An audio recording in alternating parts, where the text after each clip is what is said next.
দিকের অভাব এগুলো বান্দার গুনাহের কারণে হয়ে থাকে। কথা বলেন ঠিক কিনা? এই জন্য গুনাহের জন্য আল্লাহর কাছে ক্ষমা চান। আল্লাহ রাব্বুল আলামিন আপনার জিন্দেগির গুনাহগুলো যেমন ক্ষমা করবেন, আপনার জীবনের নেক মাকসাদ চাওয়া পাওয়াগুলো আল্লাহ তাআলা পুরা করে দিবে। ইমাম আহমদ বিন হাম্বল রাহমাতুল্লাহি আলাইহি, নাম শুনছেন আপনারা? হাম্বলি মাযহাবের ইমাম আহমদ বিন হাম্বল রাহমাতুল্লাহি আলাইহি ছোট্ট একটা উদাহরণ ওনার জীবনের ইস্তেগফার যে মানুষের মনের চাওয়া পাওয়া, মনের নেক মাকসাদগুলো পূরণ করে দেয়, এটার একটা উদাহরণ। ইমাম আহমদ ইবনে হাম্বল রাহমাতুল্লাহি আলাইহি যুগের বড় ইমাম ছিলেন তিনি, বড় আল্লাহওয়ালা, বড় বুজুর্গ আল্লাহর গোলাম ছিলেন তিনি। ইমাম আহমদ বিন হাম্বল রাহমাতুল্লাহি আলাইহি উনি একবার ওনার বাড়ির থেকে মোটামুটি বেশ দূরত্বে একটা বাজার, ওই বাজারে গেলেন। মনে করেন চিনাখরা বাজারে উনি বাজার করার জন্য গিয়েছেন। যাওয়ার পরে বাজারে গেলেন। বাজার তৎকালীন সময়ে তো আর আমাদের সময়ের মতো এত দ্রুতগামী বাহন ছিল না, যে কারণে হেঁটে হেঁটে তিনি বাজার পর্যন্ত গিয়েছেন। তো বাজার করে করে যে ফিরবেন, ফেরার সময় গভীর রাত হয়ে গেছে, এশার নামাজের সময় হয়ে গেছে। তো মসজিদে এশার নামাজ যখন আদায় করলেন, উনি চিন্তা করলেন এত রাতে আমি আবার এই মসজিদ থেকে বাড়ির দিকে যাব, গভীর রাত, রাস্তায় কি হয় না হয়, এই জন্য চিন্তা করলেন রাতটা আমি এই মসজিদের মধ্যেই অবস্থান করি। রাতটা আমি কোথায় অবস্থান করি? মসজিদে থাকি। সকালবেলায় আস্তে আস্তে আল্লাহ বিল্লাহ করতে করতে বাড়ির দিকে রওনা হব। ইমাম আহমদ বিন হাম্বল রাহমাতুল্লাহি আলাইহি ইশার নামাজ আদায় করার পর ওনার মসজিদের মধ্যে, যেই মসজিদে নামাজ পড়লেন, এশার সালাত আদায় করলেন, ওই মসজিদের মধ্যে রাত্রেবেলায় অবস্থান করতে চাইলেন। কিন্তু মসজিদের উনি যখন ওনার বাজারের ব্যাগ বা খুঁটি টুতি সাথে যাই ছিল, এইটা নিয়ে মসজিদে একটু বিশ্রাম করতে চাইলেন। মসজিদের মুয়াজ্জিন যিনি ছিলেন, উনি আবার একটু কড়া মানুষ ছিলেন, কড়া মেজাজের মুয়াজ্জিন। ইমাম আহমদ ইবনে হাম্বল যে ইনি, এটা তো আর মুয়াজ্জিন জানে না। মুয়াজ্জিন ধমক দিয়া বললেন, এই বুড়া, আপনার বাড়ি কই? মসজিদে থাকার কোনো সুযোগ নাই, তাড়াতাড়ি মসজিদ থেকে বের হন। ইমাম আহমদ ইবনে হাম্বলকে মসজিদে আর থাকতে দিলেন না। ইমাম আহমদ চিন্তা করলেন এই বেচারার দায়িত্বে মসজিদ, সুতরাং মসজিদে যেহেতু উনি আমাকে থাকতে নিষেধ করছেন, মসজিদে থাকা যাবে না, এই চিন্তা করে উনি মসজিদ থেকে বের হয়ে গেলেন। মসজিদ থেকে বের হয়ে মসজিদের বাইরে যেই মাঠ ছিল, মাঠের মধ্যে থাকতে চাইলেন। মুয়াজ্জিন মসজিদের দরওয়াজা বন্ধ করে দিয়ে যখন বাইরে বের হলেন, তাকায় দেখেন ইমাম আহমদ ইবনে হাম্বল রাহমাতুল্লাহি আলাইহি উনি মসজিদের আঙিনার মধ্যে বিশ্রাম করতে চাইলেন। মসজিদের আঙিনায় বিশ্রাম করার প্রস্তুতি নিচ্ছেন। এবার মুয়াজ্জিন কড়া মেজাজের মানুষ, সে বলতেছে মসজিদ থেকে বের করলাম, আবার মসজিদের সামনের আঙিনায় আপনি জায়গা নিচ্ছেন, মসজিদের আঙিনায়ও থাকার কোনো সুযোগ নাই, এত রাত এখানে রাত্রি যাপন করা যাবে না, যান। এই কথা বলে ইমাম আহমদকে ধাক্কা দিয়া মসজিদের আঙিনা থেকেও সরায় দিস। মসজিদের আঙিনা থেকে যখন সরায় দিয়েছে, ইমাম আহমদ মুয়াজ্জিনের ধাক্কা খেয়ে মসজিদের পাশেই রাস্তার পাশে ছিল একটা রুটির দোকান, রুটির দোকানের সামনে গিয়া পড়ছে। এবার রুটির দোকানের সামনে গিয়া পড়ছে, তো একজন রুটি তৈরি করে, যে রুটি বানায়, ওই লোক রুটি বানাইতেছে। তো বুড়া মানুষ রাস্তায় পড়ে গেছে, এটা দেখা তাড়াতাড়ি উনি তাকে গিয়া ধরছে আর বলতেছে, কি ব্যাপার বৃদ্ধ বাবাজি, কোত্থেকে আপনি আসলেন? আর আপনি আমার দোকানের সামনে এসে পড়লেন। বলে, বাবা, আমার বাড়ি তো অমুক এলাকায়, আসছিলাম একটু কাজে বাজারে, চাইছিলাম রাতটা মসজিদে থাকি, আপনাদের মুয়াজ্জিন মসজিদেও থাকতে দিল না, চাইছিলাম একটু মসজিদের আঙিনায় থাকতে, মাঠে, সেখানেও থাকতে দিল না, এই জন্যে আপনার এখানে ধাক্কা খেয়ে আসলাম, কি আর করার। এবার রুটিওয়ালা বলতেছে সমস্যা নাই, আপনি বুড়া মানুষ, চিন্তার কারণ নাই। আমার এই যে আমি সারা রাত এখানে রুটি বানানোর কাজ করব, আমার দোকানে আমার নিজের শোয়ার একটা জায়গা আছে। আপনি যেহেতু এখানে রাত্রি যাপন করতে চান, আপনার রাস্তায় বাইরে মাঠে থাকা লাগবে না, আমি তো সারা রাত রুটি বানাইব, আপনি গিয়া আমার বিছানার মধ্যে শুয়ে পড়েন, আমার বিছানায় শুয়ে শুয়ে আপনি রাত কাটান। এবার ইমাম আহমদ ইবনে হাম্বল রাহমাতুল্লাহি আলাইহি চিন্তা করলেন, যাক ধাক্কা খেয়ে হলেও একটা খাট পাওয়া গেল শোয়ার জন্যে। খাটের মধ্যে গিয়া উনি এদিক সেদিক বারবার ঘুরতেছে, কিন্তু ঘুম আসে না। নতুন জায়গায় ঘুম আসতে এমনি একটু দেরি হয়। হঠাৎ করে ওনার কানের মধ্যে আওয়াজ আসতেছে, উনি শুনতে পায় যেই ব্যক্তি ওনাকে নিজের বিছানায় শুইতে দিয়েছে, যেই রুটিওয়ালা, ওই রুটিওয়ালা রুটি বানাইতেছে হাত দিয়া, আর জবান দিয়া পড়তেছে আস্তাগফিরুল্লাহ। জবান দিয়া কি পড়তেছে? হাত দিয়া বানায় রুটি আর জবানে পড়ে আস্তাগফিরুল্লাহ। রুটি বানায়ার পরে আস্তাগফিরুল্লাহ, রুটি বেলে আর পরে আস্তাগফিরুল্লাহ। ইমাম আহমদ ইবনে হাম্বল রাহমাতুল্লাহি আলাইহি উনি রুটিওয়ালার সাথে কথা বলতে আগ্রহী হলেন। কি ব্যাপার, বেচারা রুটি বানায় আর পরে আস্তাগফিরুল্লাহ, রুটি বানায় আর পরে আস্তাগফিরুল্লাহ। উনি শোয়ার থেকে উঠে আসলেন, এমনি ঘুম আসে না, দেখি রুটিওয়ালার সাথে একটু কথাবার্তা বলি। রুটিওয়ালাকে গিয়া জিজ্ঞেস করতেছে, কি ব্যাপার বাবাজি, আমি শুনতেছি আপনি রুটি বানাইতেছেন আর পড়তেছেন আস্তাগফিরুল্লাহ। বলে কেন, কি হয়েছে? না, এরকম তো আমি কমই দেখেছি, হাত দিয়া রুটি বানান আর জবান দিয়া পড়েন আস্তাগফিরুল্লাহ।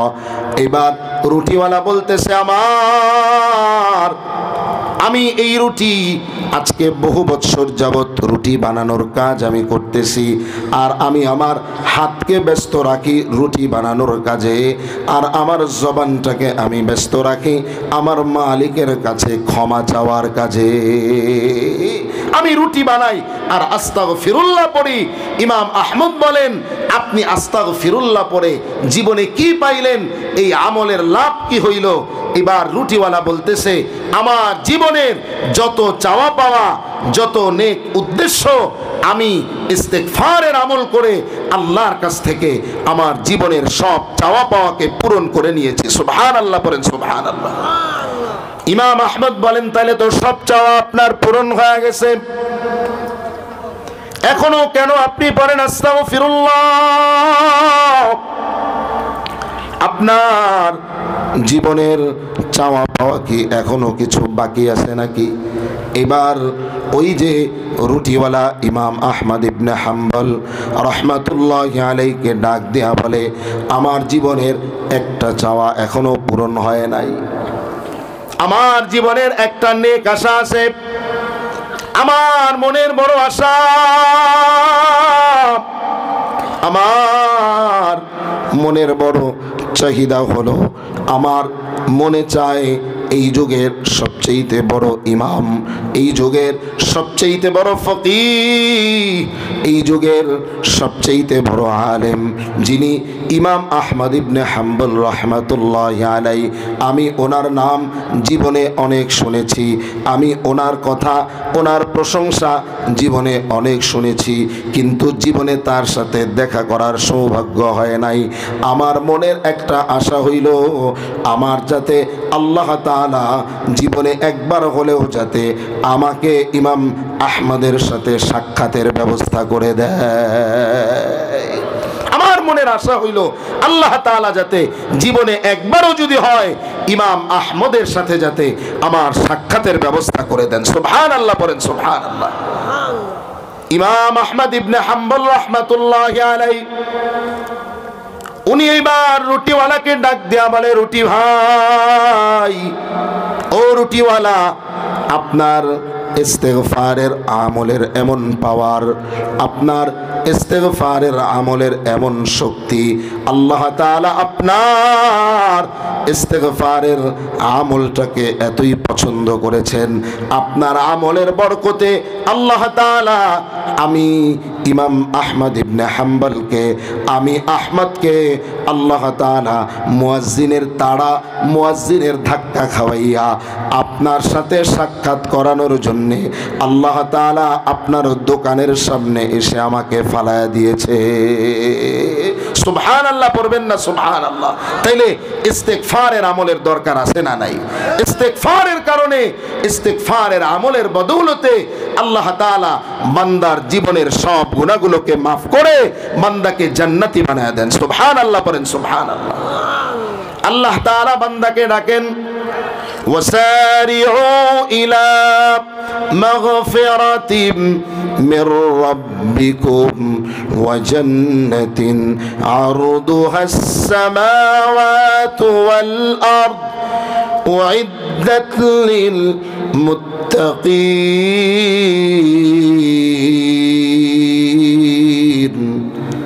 আল্লাহ রাব্বুল আলামিন বলেন, বান্দা তোমরা ক্ষমার দিকে দৌড়াও, ক্ষমার দিকে ছুটে আসো। ওয়াসারিউ ইলা মাগফিরাতিম মির রাব্বিকুম, তোমাদের রবের মাগফিরাতের দিকে তোমরা দৌড়াও, তোমাদের রবের ক্ষমার দিকে তোমরা দৌড়াও এবং জান্নাতের দিকে দৌড়াও। আল্লাহ আগে বললেন ক্ষমার দিকে আসো, পরে বললেন জান্নাতের দিকে আসো। তার মানে বান্দা জান্নাতে যাওয়ার জন্যে আগে ক্ষমার বড় দরকার। কারণ বান্দা জীবনে পদে পদে, প্রতিটা মুহূর্তে, সেকেন্ডে, মিনিটে মিনিটে বান্দা গুনার কাজ করে, কবিরা গুনাহ করে, সগীরা গুনাহ করে। আর কবিরা গুনাহ তাওবা ছাড়া, আল্লাহর কাছে ইস্তেগফার করা ছাড়া আল্লাহ তাআলা কবিরা গুনাহকে মাফ করেন না। এই জন্য আল্লাহ চান বান্দা যাতে আমার কাছে বেশি বেশি ইস্তেগফার করে, আর ইস্তেগফারের দ্বারা আল্লাহ তাআলা বান্দার উপরে এমন খুশি হয়, আল্লাহর কাছে যদি বান্দা তাওবার মতো তাওবা করতে পারে, বান্দার তাওবা করতে, ক্ষমা চাইতে দেরি হয়, আল্লাহ তাআলা বান্দাকে ক্ষমা করতে দেরি করেন না। সুবহানাল্লাহ পড়েন। সুবহানাল্লাহ। হাদিসে কুদসির মধ্যে আল্লাহ তাআলা বলেন, ইয়া ইবাদি ইন্নাকুম তুখতিউনা বিল-লাইলি ওয়ান-নাহার, আমার বান্দারা তোমরা রাতে এবং দিনে গুনাহ করো। ওয়া আনা আগফিরুয-যুনুবা জামিআ, আর আমি তোমাদের গুনাহসমূহকে ক্ষমা করে দেই। তোমরা গুনাহ করতে ভালোবাসো আর আমি আল্লাহ ক্ষমা করতে ভালোবাসি। সুবহানাল্লাহ পড়েন।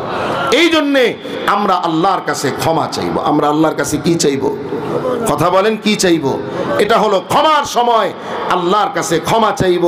বান্দার গুনার পরিমাণ যত বেশি হোক না কেন, আল্লাহ তাআলার কাছে বান্দা ক্ষমা চাইতে দেরি হবে। আল্লাহ তাআলা বান্দাকে ক্ষমা যদি সত্যিকার অর্থেই চাইতে পারে, আল্লাহ ক্ষমা করতে দেরি করবেন না। সুবহানাল্লাহ পড়েন। সুবহানাল্লাহ। তানবীহুল গাফিলিন নামে একটা কিতাব আছে, আবুল লাইস, ফকি আবুল লাইস সামারকান্দি রাহমাতুল্লাহি আলাইহি তানবীহুল গাফিলিন কিতাবের মধ্যে তাওবার একটা ঘটনা উল্লেখ করেছেন। বান্দার গুনাহ যত বড়ই হোক, বান্দা যদি আল্লাহর কাছে মাফ চায়, আল্লাহ তাআলা বান্দাকে মাফ করে দিবেন। এই ছোট্ট ঘটনাটা বলেই, একেবারে ছোট্ট করে বলে আপনাদের কাছ থেকে আমি বিদায় নিব ইনশাআল্লাহ। শেষ পর্যন্ত, আখিরি দোয়া পর্যন্ত যারা আছেন তারা থাকবেন। এই নিয়ত যদি করতে পারেন তাইলে আমি ঘটনাটা শেষ করতে পারি। কারা কারা শেষ পর্যন্ত থাকার নিয়ত করতে পারেন আল্লাহকে হাত দেখান। আল্লাহ তাআলা কবুল করুক, পড়েন আমিন। আবুল লাইস সামারকান্দি রাহমাতুল্লাহি আলাইহি ওনার কিতাবের মধ্যে লেখেন, নবী করিম সাল্লাল্লাহু আলাইহি ওয়াসাল্লামের যুগে ওমর ফারুক রাদিয়াল্লাহু তাআলা আনহু, তিনি একবার রাস্তা দিয়ে হাঁটতেছিলেন, রাস্তা দিয়ে চলছিলেন। ওনার চলার পথে উনি দেখলেন রাস্তার এক পাশে একজন যুবক দাঁড়ায়া দাঁড়ায়া এমন জোরে জোরে, এমন হাউমাউ করে কান্না করতেছে। দেখবেন মাঝে মাঝে মানুষের কান্না দেখলে এমন অনেক কান্না আছে যেটা দেখলে নিজেরও কান্না আসে। কি বলেন, আছে না নাই? অনেক সময় দেখবেন সোশ্যাল মিডিয়াতে, ইউটিউবে অনেক ভিডিও এমন আসে, মা সন্তানের জন্যে এমনভাবে কান্না করে, মায়ের কান্না দেখলে মানুষ নিজের কান্নাও ধরে রাখতে পারে না। ওমরে ফারুক রাদিয়াল্লাহু তাআলা আনহু উনি তাকায় দেখলেন যুবক চোখের পানি ফালায়া ফালায়া এমন ভাবে কান্না করতেছে, যুবকের কান্না দেখলে ওমরে ফারুক নিজেরও কান্না শুরু হয়ে যায়। যুবকটা এমন হাউমাউ করে কান্না করতেছে, আওয়াজ করে করে কাঁদতেছে।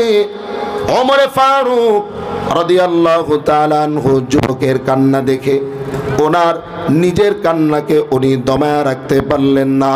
ওনার চোখ দিয়াও টপ টপ করে পানি পড়তে আরম্ভ হয়ে যায়। উনি যুবককে জিজ্ঞেস করলেন, যুবক তোমার কান্নার কারণ কি? কি কারণে তুমি এমন অঝোর ধারায় কান্না করতেছো? আমাকে একটু বলো, তোমার কান্নার কারণটা একটু আমাকে জানাও। যুবক বলে, আপনার কাছে কান্নার কারণ বলে লাভ নাই। ওমরে ফারুক রাদিয়াল্লাহু তাআলা আনহু তিনি আর জিজ্ঞেস করলেন না, উনি কাঁদতে কাঁদতে নবীর দরবারে চলে গেলেন। আল্লাহর নবীর দরবারে যখন গেলেন, নবীজি সাল্লাল্লাহু আলাইহি ওয়াসাল্লাম ওমরে ফারুককে জিজ্ঞেস করলেন, কি ব্যাপার ওমর, তুমি এমন করে তুমি কেন কান্না করতেছো? বলে, ওগো আল্লাহর নবী, রাস্তা দিয়ে আমি আপনার কাছে আসার সময় একজন যুবককে দেখলাম। যুবকটা এমনভাবে কান্না করতেছে, যুবকটা এমন হাউমাউ করে চিৎকার করে কাঁদতেছে, যুবকের কান্না দেখে আমি আমার কান্নাকে থামাতে পারি না। যুবকের কান্না দেখলে যে কারো কান্না চলে আসবে। আল্লাহর নবী বলেন, তাই নাকি? কেন কান্না করে? বলে, কান্নার কারণ তো আমাকে বলে নাই। যাও যাও, যুবককে আমার দরবারে আমার কাছে নিয়ে আসো। ওমরে ফারুক চলে গেলেন, যুবকের কাছে গিয়া বলেন, যুবক আল্লাহর নবী তোমাকে ডেকেছেন, তোমার কান্নার কারণ জানতে চেয়েছেন। যুবক এইবার আল্লাহর নবীর কাছে চলে যায়। নবী করিম সাল্লাল্লাহু আলাইহি ওয়াসাল্লাম যুবককে জিজ্ঞেস করতেছেন, ও যুবক তুমি কেন কান্না করো? তোমার কান্নার কারণ কি? আমার ভাইরা, যুবক এইবার আল্লাহর নবীকে ডাক দিয়া বলে, ও নবী, আমি এমন এক গুনাহ করেছি, এমন এক মারাত্মক গুনাহ করেছি, আমার বড় ভয় হয়, আমার বড় টেনশন পেরেশান হয়ে গেছি। আমি এমন মারাত্মক গুনাহ করেছি, আমার মনে হয় আল্লাহ তাআলা আমার গুনাহ মনে হয় মাফ করবেন না। অনেক বড় গুনাহ আমার হয়ে গেছে। আল্লাহর নবী বললেন, কি এমন বড় গুনাহ করেছো? তোমার গুনাহ কি আল্লাহর আরশের চাইতেও বড় নাকি? বলে, হ্যাঁ, আমার কাছে মনে হয় আমার গুনাহ আল্লাহর আরশের চাইতেও বড়। বলে, কি এমন গুনাহ করলা? তোমার গুনাহ কি আল্লাহর কুরসির চাইতেও বড় নাকি? বলে, হ্যাঁ, আমার কাছে মনে হয় আমার গুনাহ আল্লাহর কুরসির চাইতেও আরো বড়।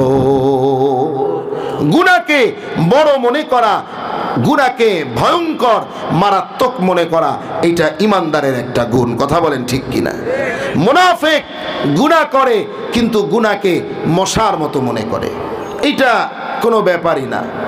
কিন্তু ইমানদার যখন একটা গুনাহ করে, ইমানদারের অন্তরের মধ্যে আল্লাহর ভয় যদি থাকে, ইমানদার চিন্তা করবে, আমি গুনাহ করলাম না জানি আসমান আমার উপরে ভেঙে পড়ল।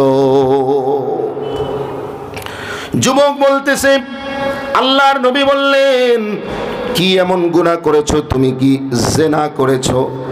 বলে, না, আমি শুধু জিনা করি নাই, আমি জিনা করি নাই, বরং তার চাইতেও মারাত্মক গুনাহ করেছি। তুমি কি কাউকে হত্যা করেছো? বলে, না, আমি কাউকে হত্যা করি নাই, এর চাইতেও আরো মারাত্মক গুনাহ করেছি। কি এমন গুনাহ করলাম? যেই গুনাহ আল্লাহর আরশের চেয়ে বড়, যেই গুনাহ নবী আমার জীবিকা উপার্জনের মাধ্যম হলো, আমি যেই মাধ্যম দিয়া জীবিকা উপার্জন করি সেটা হইল মানুষ যখন মারা যায়, মানুষ যখন মৃত্যুবরণ করে, আমি ওই তাজা লাশটার কবর ভেঙে রাতের বেলায় কবরের ভেতর থেকে ওই লাশের তাজা কাফনের কাপড় চুরি করি, ওই কাপড় বিক্রি করে আমি আমার জীবিকা উপার্জন করি। বলে এই গুনাহ না, এটা না। আমি কাফনের কাপড়, তাজা লাশের কাফনের কাপড় কবর থেকে চুরি করে এইটা দিয়া তো জীবিকা উপার্জন করি, ঠিক আছে, এটাও একটা গুনাহ। কিন্তু আমার এমন একটা ঘটনা আমার দ্বারা হয়ে গেছে যেটা আমি বলতেও বড় ভয় পাই। নবী বলেন কি করেছ? যুবক বলে নবী আমার, আমি গত কয়েকদিন আগে মদিনার একজন মহিলা, মদিনার একজন সুন্দরী একটা যুবতী মেয়ে দুনিয়ার থেকে বিদায় হয়ে গেছে। ওই যুবতী মেয়েটাকে দাফন করা হয়েছে জান্নাতুল বাকির মধ্যে, তাকে দাফন করা হয়েছে। দাফন করার পর মানুষগুলো যখন দাফন করে, কাফন দাফন শেষ করে যখন তারা চলে আসছে, রাত যখন গভীর হয়ে গেছে, আমার মনের মধ্যে চিন্তা হলো, যেহেতু নতুন লাশ, তাজা লাশ কবর দেওয়া হয়েছে, ওইটার কাফনের কাপড় তো আমার চুরি করা লাগবে, ওইটাই তো আমার জীবিকা উপার্জনের মাধ্যম। রাতের বেলায় আমি চলে গেছি কাফনের কাপড় চুরি করার জন্য। আমি রাতের বেলায় কবরস্থানে গিয়ে ওই সুন্দরী মেয়েটার কবরটাকে আস্তে আস্তে খুঁড়তে আরম্ভ করলাম। কবরটাকে খুঁড়তে খুঁড়তে যখন নাকি কবরের মাটিগুলো সরাইলাম, যখন নাকি বাঁশের ছাউনিগুলো সরাইলাম, আমার চোখটা যখন ওই কাফনের কাপড় পরা সুন্দরী মরা লাশ মেয়েটার চেহারার মধ্যে যখন আমার চোখটা পড়ে গেল, আমি তাকায় দেখলাম মেয়েটার চেহারা এত সুন্দর, এমন সুন্দর চেহারার মেয়ে আমি মনে হয় আমার জিন্দেগিতে দেখি নাই। আমি মেয়েটার দিকে তাকায় পাগল হয়ে গেলাম। আমার ভাইয়েরা, যুবক বলতেছে, আমি মেয়েটার কাফনের কাপড় আস্তে আস্তে খুলতে আরম্ভ করলাম চুরি করার জন্যে। কিন্তু কাফনের কাপড় যতই আমি খুলতে আরম্ভ করলাম, আমি মেয়েটার প্রতি আরো বেশি আসক্ত হতে শুরু করলাম। আমার উপরে শয়তান ভর করতে লাগলো। শয়তান আমার অন্তরের মধ্যে ওয়াসওয়াসা দিতে শুরু করে দিল। আমি মেয়েটার কাপড়গুলো যখন আস্তে আস্তে খুলে ফেললাম, আমি আর নিজেকে কন্ট্রোল করতে পারলাম না। কাফনের কাপড়টাকে খুলে রেখে দিয়া